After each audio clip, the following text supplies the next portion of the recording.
Every day, I will be just standing there and something that we've made will go past me. Either on a bus, or it's on the television, or I'm in Times Square and it's up on the screen or something. This is Eric Winterling, owner of one of the costume shops tasked with crafting clothes for iconic shows such as Wicked and Hamilton, TV shows like The Gilded Age, and of course, this dress from The Marvelous Mrs. Maisel. Eric's shop is one of hundreds of costume, millinery, shoemaking, and craft shops just in New York City alone, all of whom are responsible for bringing our most beloved costumes to life. Which is why, when Eric got in touch with the idea to make me a replica of said Mrs. Maisel dress, designed by the impeccable Donna Zakowska, I thought, what a perfect opportunity to get a first-hand look at exactly what goes into making these clothes. This video is part of a wider project initiated by the Costume Industry Coalition, an organization of costume makers who came together to raise money to keep these costume shops afloat during ongoing theater shutdowns. Patterns for the dress you are about to see in this video, as well as the Hamilton Spencer jacket, are available to download if you would like to support the CIC and make a dress for yourself. The ad revenue from this video, as well as the sponsorship fee very kindly provided by NordVPN, will also go to benefit the CIC, but more on that in a bit. October 2021 found me back in my native New York and, consequently, back at Eric's shop for the first time since my past life as a theater costumier myself. Casey's got to get to work because she knows somebody important is coming in for a fitting today. And, not going to lie, slightly apprehensive about having to be, for the first time, the subject of a fitting.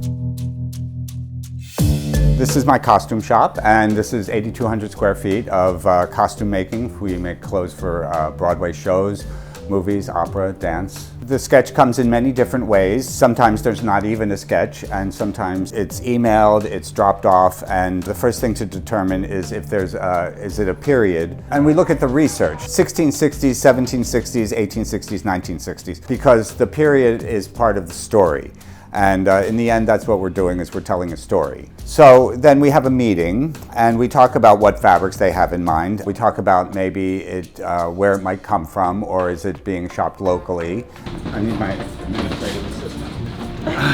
So I was actually inspired by this whole thing by your Instagram post that you had a long-standing love and affection for black wool. Yes. And so I thought one day, wouldn't it be funny if I made Bernadette a Mrs. Maisel black wool dress? And then I thought, wouldn't it be great to make you a black wool dress? We had some wools. We have a flannel from Gravy, and we have a gabardine. And then I thought, why not go a little fancier? This is a beautiful silk moire from Fukotex, and then there's this incredibly beautiful Hopkins fabric. It's this incredibly woven moire. I think that says you all over. You know best. So this is what Bumpers likes it. I mean, I think the dress will be beautiful in this. It will have that sort of Victorian quality to it, but the 1950s. There you are. Fantastic, I'm very excited to see it. Okay. All right. All right, so we'll see you again on Friday. Yeah, so fantastic. Okay, let me get busy. We have a mock-up. We make a muslin, which is like a rough draft. So then we have a fitting with the muslin, and then we go and correct our patterns, and then cut it out of the real fabric, and then have another fitting, and then finish it and deliver it. It can be 4 weeks, it can be 6 weeks. It all depends on the rehearsal time of the show that we're working on and when they need it. And so we try to be very organized about how we do things because we have a lot of different projects going on at the same time. Well, this looks great. I know, it's already the greatest dress. Right? So we're going to take this in at the sides. Since Eric and his team already had worked to translate the original dress pattern into a range of sizes, the mock-up process was expedited since we were able to choose a size roughly closest to my own measurements and go from there. Let me see, the ice dress for Elsa takes 200 hours. Almost every dress takes at least 40 hours, so that's a week. People say, oh, I can have a dress made overnight, and it's like, well, do you really want that dress? I mean, so, you know, there's usually some sort of mitigating circumstance that makes it possible to make it overnight. Like you already have the pattern, but if you're starting from scratch, you can't make an ice dress overnight. It's so weird to be on this side of the fitting. But it was important for me to make the dress for people who make costumes. Now we're understand what it's like. It's toasty in there, right? The pockets that have... You are funny. And then what about the length? I think you want it like longer. Like longest length that you can make. Right? That's what I thought. It could be 4 inches longer, right? It could be. It could come down to there if you wanted it. Would that ruin the 1950s look? It would. As much as I would love to make this into a Victorian gown. So let's just make it 2 inches longer. And with the mock-up sufficiently fit, Eric is now going to walk us through the pattern correction process. Humans are by no means universally sized, and the particular methods employed to correct for my own shape may or may not be applicable to your own fitting process, so I'll leave a link in the description box below for another video released by the CIC demonstrating pattern alterations made on 3 additionally shaped humans, if that is of use to you. so we're going to correct Bernadette's pattern here from her muslin fitting.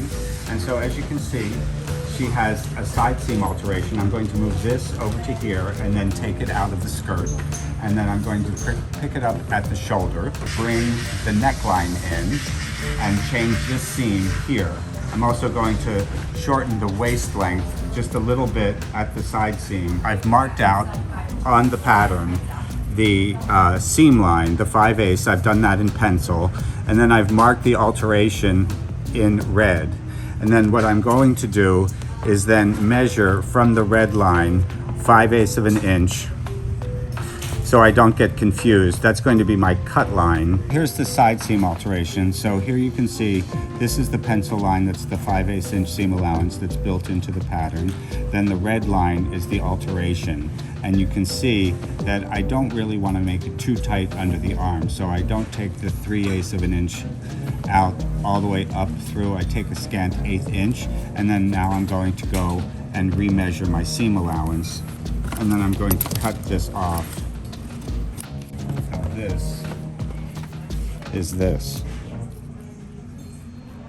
So when it comes time to close in the neckline as we measure, so what I've done is I have taped all the pattern pieces together, and now I'm going to add 1.25 inches here from my seam line. I'm going to then bring this seam up here, and then I have to add the 5/8 of an inch seam allowance back. Here we have to add this piece onto here to make it come there, and then we have to add some seam allowance. This now fits exactly here. This fits here, and this fits here.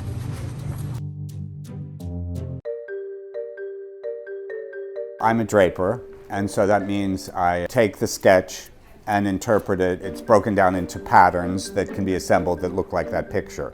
And so I have 3 other people here that do that. Then all the drapers have first hands or assistant drapers. They're the person that takes the pattern from the draper and cuts it out of the fabric. So it's like an assembly line. Then we have hand finishers. We don't want the people that are at the machines doing the handwork. They sew the hooks on, put the hems in, do the beading fill over the seams. For Maisel, we rarely work in muslin. We almost always cut in fabric. We rarely have a second fitting, but we deliver them, and they always figure out a time to try them on a couple days before each episode is shot to just check them. They do like a check fit. And sometimes there's little notes and they bring the dress back.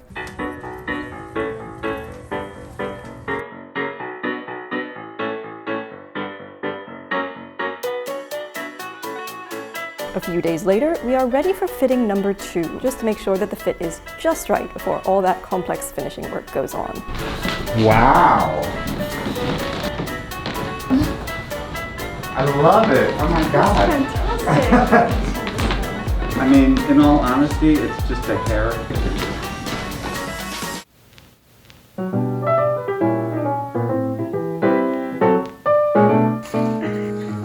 Here's your dress. I wanted to make sure to give it to you in person. Ah, it's beautiful. I love it. It looks great on you. So, spelled your name right and everything.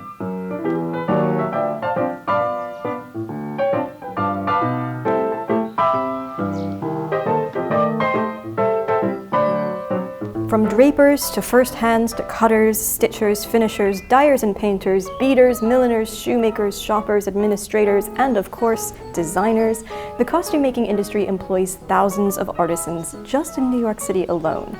Artisans who not only give us the iconic costumes that stick with us and continue to inspire us for decades, but also keep alive the traditional craft of garment creation in a world quickly being consumed by mass production.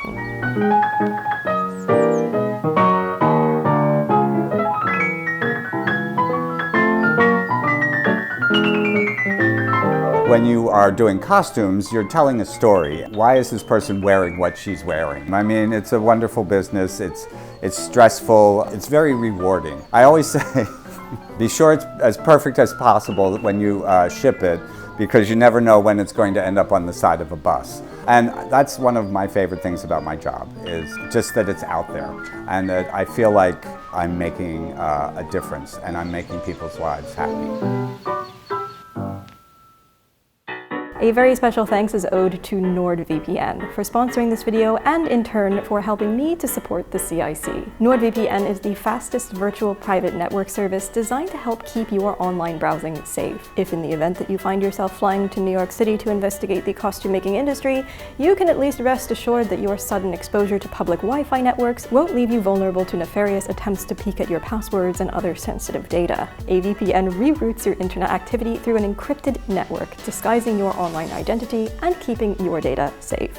But even better, if you don't fancy physically traveling to enjoy your favorite US accessible only media, NordVPN gives you the ability to mask your computer's IP address and expertly outfit yourself in the sublimely authentic costume of over 60 different countries. So streaming services and research databases don't have the ability to block content based on your geographic location. Visit nordvpn.com/Bernadette to get a 2-year plan plus 1 additional month for a huge discount.